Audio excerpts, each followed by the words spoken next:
we've seen the quality of Rockstar Games. I really question the console's performance because one of the big factors here that Digital Foundry actually put out is that the CPU is bottlenecking.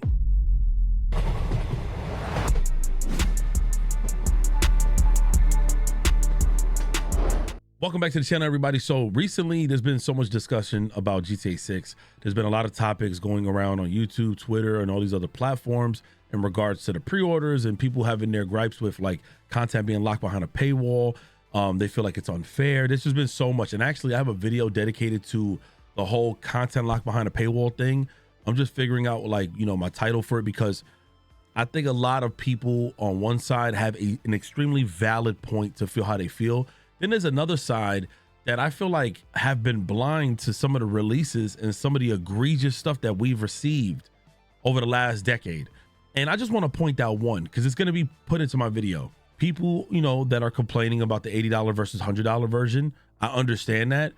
But there's those who are making it seem like GTA 6 is the worst and most criminalizing thing to ever happen by doing this, when a lot of Metal Gear Solid fans had to deal with the fact that they dropped a game called Metal Gear Solid Ground Zeroes, which was a glorified demo that was like an hour long, and they dropped that for like $30 to $40. That was disgusting. But however, I digress. Let's actually talk about what I have in store for you guys today. So with all the topics happening, there's been one now that's starting to gain a lot of traction, a lot of attention, and that's about his performance. Everybody here has been spoiled with GTA 5 mods. Everybody here has been spoiled, at least whether or not you're the one playing it or seeing it on YouTube videos or whatever. You've seen the performance of how GTA is in its current state. But the problem is a lot of people forget or may not be privy to knowing how Rockstar releases their games and sort of like what's their stance on delivering their product. So I'm gonna break down what Digital Foundry actually stated in their article, because they're saying it's unlikely that Grand Theft Auto 6 will perform at 60 frames at launch. They feel like it's going to be at 40. I do want to say that I feel like 60 frames per second may be achieved later on in the game's life cycle. We don't know if it's going to be a year or two or several months, but I do also believe that the multiplayer might stay at 30. There's a tweet here that I'm going to read, and for me, Digital Foundry has never been has never really missed. They kind of been on par with how games perform. So German Strands here, he covers a lot of news as well. You guys can go ahead and follow him. He's on Twitter. Basically, he just kind of shortened the whole big summary that Digital Foundry put up on their site, which I'll have the link as well. And basically they stated Digital Foundry thinks GTA 6 is more likely to ship with 30 FPS or 40 FPS modes on the PS5 Pro than a 60 FPS option. The PS5 Pro is the most powerful current gen console, so it makes sense to expect that it would most likely to offer a mode that offers a higher updated frame than 30 frames per second. However, it's worth bearing in mind that the console only offers a fractional CPU performance bump over the PS5, with most of its advantage deriving from the GPU horsepower, improved RT acceleration, and support for PSSR upscaling. None of these features really shift the needle in terms of alleviating the CPU burden, so it looks much more likely that GTA 6 will ship at ship with a 30 FPS or 40 FPS mode on the PS5 Pro than a 60 FPS option. This does seem more likely, and what's scary is that I don't want to turn this conversation into this. I don't want to point the blame. I don't want to make it about this, but can I just be completely honest with you guys? And I hate to be that guy, but I feel like a lot of what contributes to delays or games having a compromised frame rates and stuff has to do with the Series S. And look, I'm not trying to make it about it's Xbox's fault, but that Series S doesn't compete with the Series X or PS5. And even like the devs behind Wukong, they didn't release their game on Xbox first because they simply said the Series S was way too difficult to kind of make it stable. It took way longer, and then they finally was able to release it. But it was just making it difficult. And I feel like with Rockstar focusing on PlayStation's hardware, which is kind of somewhat similar to Xbox Series X, when you have to look at the Series S and realize, man, we got to compromise and make it work for that console as well, I think they genuinely go with the weaker console and then have to actually be able to add extra stuff to make the game run at a better frame rate or better performance. Honestly, I just feel like that Series S kind of ruined a lot for games. I know it looked like I'm targeting them. Again, I could have made a whole video on that too, because there's proof that games have gotten delayed or have taken long because by Microsoft standards, You are required to drop your games on both of those platforms at the same time. You can't just drop one on one and then one on the other. They have to be treated like they're one, even though they're two separate hardwares. It's kind of disgusting. Now, that being said, do you guys feel a way about the PS5 Pro version only being able to run it at 40 frames because there might be some mishaps with the hardware? I don't mind. I didn't care because I understand I'm going into the actual like story mode with more immersive like thoughts and stuff like that. Whereas if you're playing the multiplayer, I feel like if there's an online, like GTA Online might get an update, yeah, that should always run at 60. But now that's up to Rockstar, whether or not they're going to sacrifice graphics, fidelity, quality content, and then reduce a lot of it. But then if they do, gamers are going to complain. The game don't look the same. And why I know this, there's been screenshots put out. People are comparing trailer 1 Jason to the screenshots of recent Jason, and they're trying to say, oh God, it's been downgraded. But then if they release a game at 40 frames, people are going to complain. Again, there's some nerdy stuff. There's going to be one side of gamers that really be like, I don't care about frames. There's going to be another side of gamers that's like, yo, I truly want my games to run at 60 or more. I'm in the middle. I don't mind certain games being at 30 when you realize that it's such a stable 30. Everything is optimized because it's all about something being optimized. If the game is optimized, I may not be upset about a game being 30. Now you may ask, why would you be upset anyways? I just like certain games being fluid. I like the responsiveness, but specifically catering to like racing games or shooters. When I'm playing those type of games, even like maybe high intense RPG games or a fighting game, yes, I wanted to be at a 60 frame or more because of the fact that, again, it's the fluidness. Whatever refresh rate you have, you feel like everything's very responsive to the T, to the point, and I actually have a better experience. But if you play at 30 frames, I think give me a story driven game, I'm cool with it. But if a game is laggy and you enter areas where it's very like packed up with traffic, so much people, so much design, so much elements and infrastructure going on, you may end up dipping in frames. And that's basically why people argue we need 60 frames instead of 30. Now, let's talk about this. Rockstar actually never released their GTA games at a standard or stable 60 frames. That's not actually been their practice. What makes Rockstar and GTA, that franchise, so popular is not just their story. That open world is lifelike. There's so many open world games, and I don't mean to throw these games under the bus, but Mafia is a prime example of a game that completely fails at being a good open world game and should have been a more linear experience with an amazing story behind it. It has a great story. However, there's no need for an open world with that game. That game is dead. Some people may argue with me right now. No, Mafia's 1, 2, 3, and even Mafia Old Country. The open world, it doesn't bring any experience. It just looks aesthetically pleasing. It looks amazing when you look at it, but there's no life like going on. There's no life happening. Rockstar prides themselves on having side conversations with NPCs and people fighting in one area, gangs shooting at each other in another area, cops actually roaming.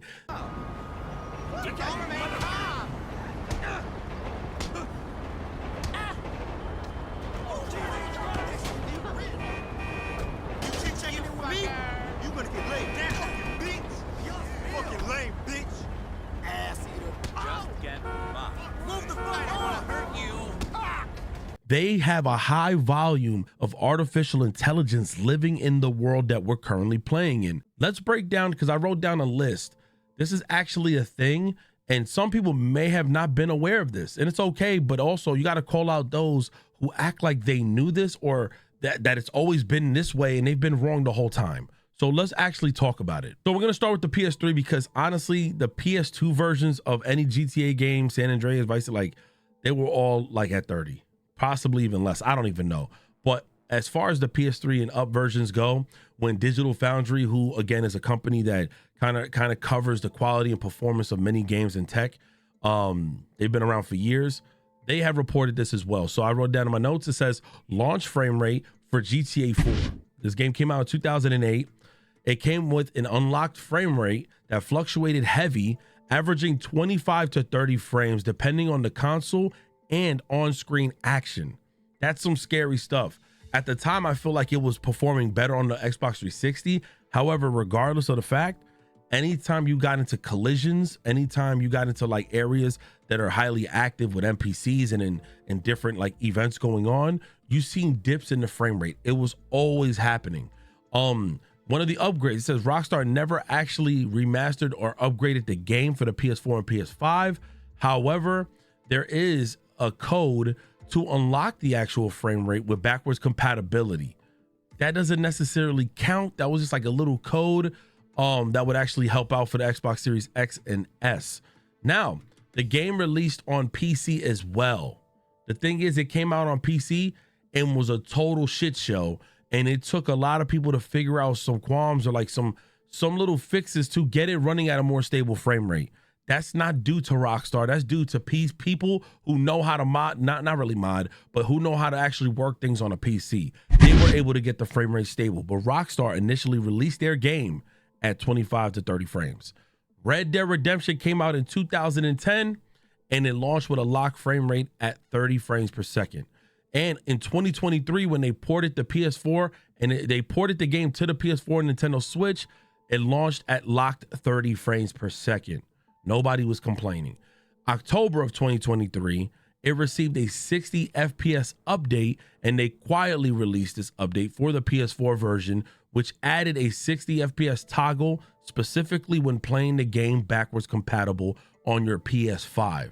So again, they never truly dropped games at 60 frames because they cared more about the immersiveness of the world and the experience with the story. Now it says here, October 29th, 2024, they released the PC version fully unlocked with the frame rate up to 144 hertz. Again, came out way later. GTA 5 came out September 2013. It launched at a lock 30 frames per second. November 18, 2014, they released the game natively for the PS4 and Xbox One. The visuals were upgraded to 1080 because I think the game was at 720 on the previous console at the time, but the frame rate remained locked at 30. Okay. Now, April 14th, the 2015 PC release came in fully unlocked with all its frame rates because, again, by that time, they had like 2 years, the game was fully optimized. You could unlock the frame rate and it ran perfectly well. But in 2022, they finally received an FPS upgrade released natively for the PS5 and the Series X and S. This version finally introduced performance modes that actually allowed for 60 frames per second, as well as performance ray tracing, which mixed up at 60 FPS along with like some dips to like 50 to 55. Finally, it took them nearly 10 years to get that to happen. Red Dead Redemption 2 comes out 2018 and releases at a locked frame rate. Why am I going through this list? The reason why is because for those who say, oh my God, GTA 6, we still haven't, that's not their fault. We've seen the quality of Rockstar Games. I really question the console's performance because one of the big factors here that Digital Foundry actually put out is that the CPU is bottlenecking. You could tell that the CPU is going to bottleneck on the PS5. The GPU and all the RAM and everything is going to be okay, but it's going to be bottlenecking. And the thing about it too, when you play on performance mode on PC, when you compare that to console, you can see a drastic change. And I have a big question for you guys who made it this far into the video. If you care so much about frame rate, or you care so much about like the experience of the game story, which one are you going to choose? Because again, GTA 6 looks so beautiful, but if you want that game to run at 60, and it means you got to actually like sacrifice some of that quality, the way the game looks, are you willing to do that? I don't know. I think I am because I've played the game. I've played nearly, not that game, I nearly played every GTA or Rockstar release at 30 and never had a problem. Red Dead Redemption 2, I played the online. I played only a little bit of the story because I was so hooked on GTA 5 still at the time, and Call of Duty and all these other games. But that game was gorgeous and I had no problems with it. Now you must be wondering, why is this video so important for me to make? Because there's a lot of people looking forward to the online experience. They're looking forward to whether or not they're gonna have to pay for an upgrade, if GTA Online is gonna receive a day one upgrade or maybe an upgrade within a month or two where they're gonna change the whole landscape of it. How is it gonna perform? Everyone's excited. They wanna know what is going on with this online. And I hate to break it to you, but I feel like because there's so much going on, there's so much tension with this game, and Rockstar, I don't know, man. I feel like they're gonna delay that online for you guys, that upgrade, that update for you guys. But yeah, I don't think this game is launching at 60 either. I could be wrong though, and if I am, I'll make a follow-up video. Let me know what you guys think in the comment section below. Hopefully things are good though. Love you guys. Drop it below. Peace.